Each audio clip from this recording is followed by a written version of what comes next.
This vote doesn't just open the door for Medicaid cuts, it guarantees them. While Elon Musk's DOGE efforts are attention-grabbing, House Republicans are also pursuing cuts to the federal government. Likely they are looking to cut programs like Medicaid and SNAP, which disproportionately benefit the poorest and most vulnerable Americans. All of these anticipated cuts are in pursuit of funding or partially funding a Republican tax plan, which is essentially an extension of the tax cuts from Trump's first term. And we know from experience that those tax cuts disproportionately benefited the 1% and the wealthy. Many Republicans claim that they're doing this out of a sense of fiscal responsibility. However, they're pushing through a $4.5 trillion tax cut and only proposing to partially fund it with $1.5 to $2 trillion in spending cuts. They're also saying that they're going to make these spending cuts without impacting the benefits that people actually receive. I would like to see us be more aggressive on spending cuts so we can save things like Social Security, save things like Medicare, Medicaid.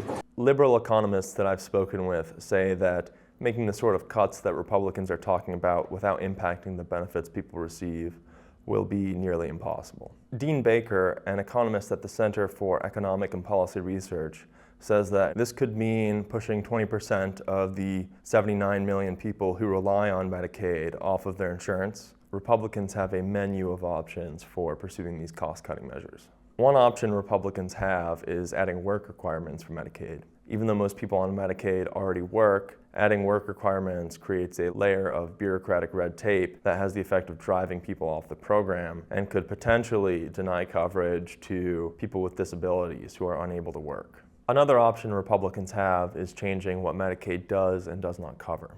For example, Medicaid already has dental care restrictions. However, Republicans could choose to further tighten these restrictions or eliminate dental care entirely in order to save money for the government.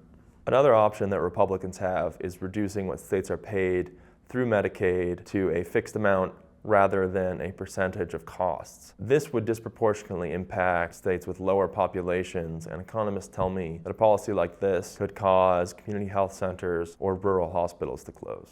Congressional Democrats tell me that they've been strategizing on ways to oppose the coming Republican budget while recognizing that they don't have the votes to stop it themselves.